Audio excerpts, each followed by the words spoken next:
Hi guys, welcome back to my channel. I'm so glad you stopped by today because today we are finally going to do another oil painting video. It's been so long since I've done one and I'm really excited to dive in. Now another reason that I'm super excited is because today we are actually going to be reviewing Arteza's oil paints and their canvas. This isn't a sponsored video or anything like that, they just sent me the art supplies to try out. And the main reason I'm super excited about trying these out is they're really affordable. And if you can find something that you can afford and you can enjoy, go for it, because if you're starting a new project like diving into oil paints, it can get really expensive if you go for the more expensive brands. So again, if you can find something cheap and it works for you, just do it. And I'm actually going to tell you guys a secret. I've never told anyone this before, but when I decided to start back up on oil paints and add them to my videos every now and again because I don't have that many of them, I actually bought Walmart brand paint because I had nothing available and I could not afford to buy the paints.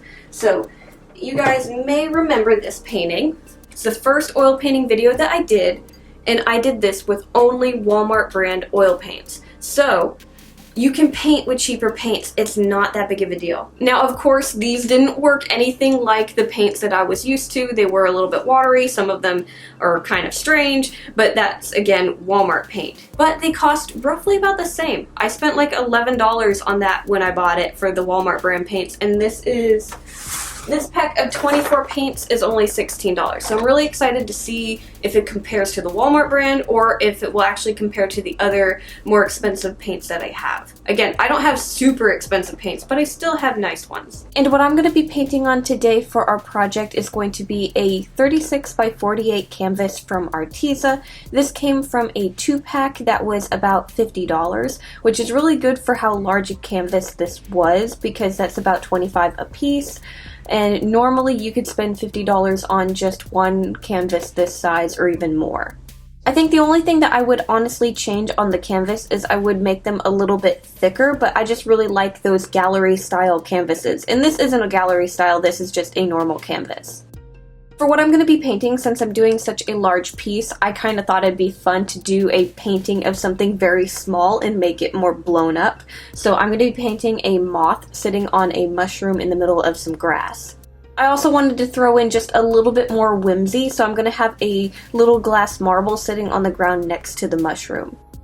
I will apologize for the first small portion of this painting because I didn't really have the setup to paint something this large on camera. I couldn't get the angle in my workspace, and eventually I just got so tired of it that I ended up ordering an easel to be able to use for this piece. So I ended up investing in an easel and I set up a little paint area off to the side in my dining room, and I'm really glad I did that because it made it so much easier to record this video.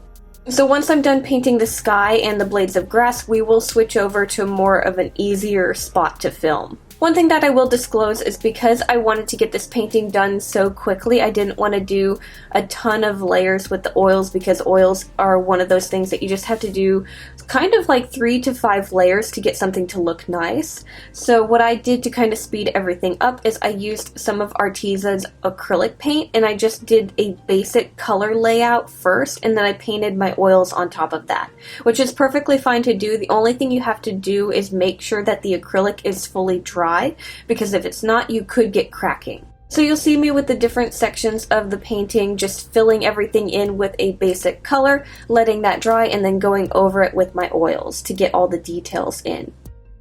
Also, I really wanted to paint this in a specific way to where it slowly revealed the painting, so I was doing everything in sections. So like I said, we started with the sky, I moved on to the grass, I then eventually got to the dirt on the ground, and then later on the mushroom and the moth. Which did kind of help me make this a lot easier for myself, just kind of breaking everything into smaller sections, so it kind of felt like I was just painting individual paintings that merged together for one image. I think this is actually my first time trying to paint really detailed clouds. I didn't want to go too detailed because they are kind of a background thing. I didn't want them to pull away from the subject matter, but I am really proud of how they came out because they are just very simple and whimsical. Trust me, it was really hard to pull back and not add a ton of detail to the clouds because I was actually having a lot of fun with it. Same thing with the grass, but this time around I could actually add more detail because it's more of a forward object in the painting, and I had a lot of fun trying to squeeze as much detail into a blade of grass as possible. Something as simple as that, you don't really think it would have much detail, but if you zoom in, there's a lot of little lines and different things like that, and I just had a lot of fun messing with it. When I was doing this painting, I realized that I didn't want to make it look like a photograph. I wanted it to be very painty. I wanted it to be one of those types of paintings where if you got really close to it, you could see the texture, all the paint strokes, and different things like that. But when you got really far away from it, you could see the entire image and it doesn't look like a painting. So I was trying to do something similar to that with this one. I normally don't get to work with such large canvases, and I wanted to just kind of have fun with it and see if I could do anything interesting with the brush strokes. A lot of the times when I'm working with smaller canvases, I like to get as much detail in as possible. I'm really picky with details and stuff like that. So I thought when I started this piece that I would want to do the same but have more freedom because of how large it was. But I found myself really wanting to get those brush strokes just kind of more individualized and not go super detailed like I normally do. That isn't to say that I didn't spend way too much time on different portions of this painting than I should have. The blades of grass, I think I spent I did 3 or 4 layers, and then I went back to them every now and again to adjust them. And honestly, I probably should have just left them at a certain point, but I just kept wanting to fidget with them. And then once I got to making the dirt, this was another challenge because I really wanted it to look like dirt and not clumps of rock. I didn't want it to look like tiny pebbles or anything like that. I wanted it to look like dirt. And I think I kind of got close, but this is a part of the painting that ended up being a lot more painty than detailed because I had so much trouble trying to make it look like dirt. And just like the grass, I probably spent about 3 or 4 layers on this before I ended up liking it. I honestly think I spent more time on the grass and the dirt than I did on the subject matter of the painting, which was the moth and the mushroom. But those came kind of more easier to me because I really knew what I wanted to do with them, and the background items, I just wasn't quite sure how I wanted them to look. So I had a much better game plan when it came to the moth and the mushroom and all the main features, and the background was just one of those things that I struggled with. And I think I do this a lot with paintings. I just don't know what to do in the background. I end up picking a subject matter, but I don't know how to really place it in a world. So a lot of the times I'll just kind of add a decorative background and it's nothing super detailed or anything like that. Which is kind of good because then you don't have to pull attention away from your subject matter. But with this one, I really wanted to create depth and stuff, and I really wanted the background to be a part of the painting and not just an afterthought. So far I've really enjoyed using these oil paints. They've actually worked very similar to the oil paints that I usually use. They were a slight bit thinner on some colors, but others were extremely thick, just like the other ones that I tend to use. You know what, let's really quickly do a comparison so you guys can see the difference between Arteza's paints, Walmart brand, and my Winsor & Newton paints. So out of all of these, I didn't have a lot of the same color, especially with the Walmart brand. I noticed that some of them don't even have really color names. They honestly just have things like yellow, and that's not a normal oil painting thing. So I just tried to find the best ones to match the ones that I had. I did have French ultramarine, and I had that in all of the different types of paint, so I used that for the blue, and then I had cadmium red, and then with the Walmart one, I didn't really have anything other than, I think, just like a red. So I'm just going to lay a little bit of each color out, and then I'm going to take one of my paint brushes and just kind of move it around so you can get an idea of how transparent each color is, and this way you can also see the color better. Once I spread out all of the different colors, you can immediately see the difference between the Walmart brand and the Artezas, and you can also see that the Artezas look a lot like the Winsor & Newton paints that I have. There's very little difference. I think there's just a slight hue, but honestly they're just as thick and they're very similar in color. Which is really awesome because even though I'm using Winsor & Newton student grade, these are still very expensive for a tube of paint. When it comes to the Walmart ultramarine, you can clearly see a big difference, and I'm very surprised with this. I didn't think it would be this drastic. Even though these were labeled the same color, they look nothing alike. But unless you're extremely picky, Arteza's paints look very, very, very similar to the Winsor & Newton colors. With a few of these colors, I was actually very surprised on how thick they actually went on. A few of the spots where I was adding more acrylic, like where the dirt meets the grass, I couldn't have those overlap, so there's kind of a little gap so that I don't have acrylic going over oil. And where I ended up putting the oil there, it actually covered perfectly, where I think if I wanted to, I probably didn't need to use the acrylic at all. I mainly, like I said, use the acrylic to help speed the process of getting the painting done. But yeah, I wanted to get a really good idea of how the paints worked, so I tried to use as many colors in this painting as possible, but I do know there was a lot of them that I just didn't touch.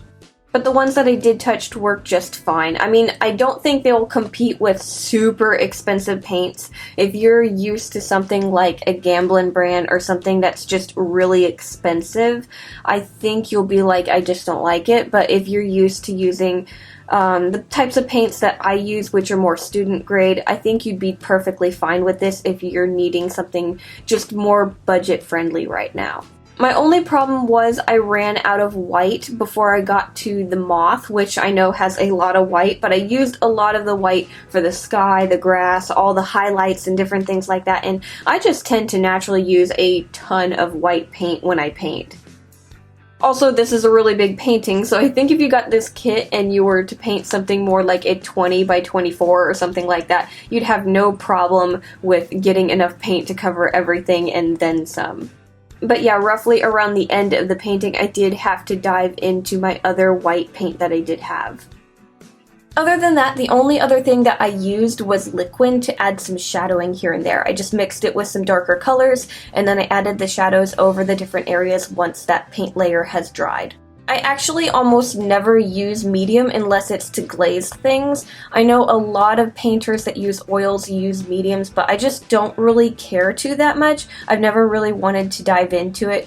I might try in the future when I'm just kind of bored and want to try something new, but naturally I just grab the paint and start painting. Also, the only thing I ever use paint thinner or mineral spirits for is to clean my brushes. I do not mix that in my paint either. I just don't like using it in general. I don't like the idea of touching it and stuff like that, so I just only use it when I have to clean my brushes.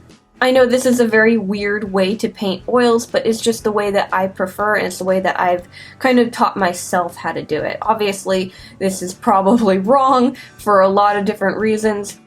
That isn't to say that I don't do my best to follow the fat over lean rule with oil paints. Basically, you want your thicker layers to be on top because you don't want something at the bottom taking longer to dry than the top layer of paint.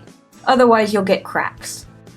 And so I do my best to follow that rule, but other than that, I just paint and have fun with it. Which I think everyone should honestly just have fun with whatever mediums they want to use.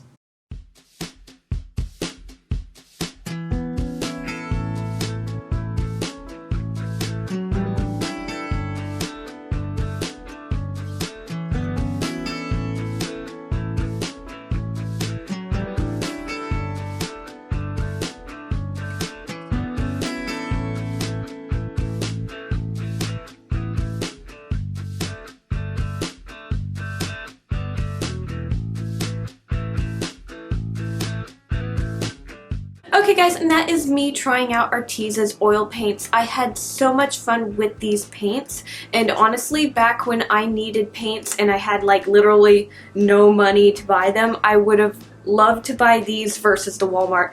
Night and day, they're completely different, and they're so similar in price, which is really shocking. So I hope you guys enjoyed this video. I'm going to have all the art supplies from Arteza linked down below that I used, along with maybe a few smaller canvases, because I know the ones that I used were really large, so if anyone wants to try this out but they want smaller canvases, I'll link those too. Also down there, I should have a discount code so you guys can get 10% off your next purchase. So if you guys get anything, make sure to type in that code when you check out. Anyways guys, thank you so much for watching. Make sure to like, subscribe, do all that fun stuff, and I'll see you guys next time. Bye!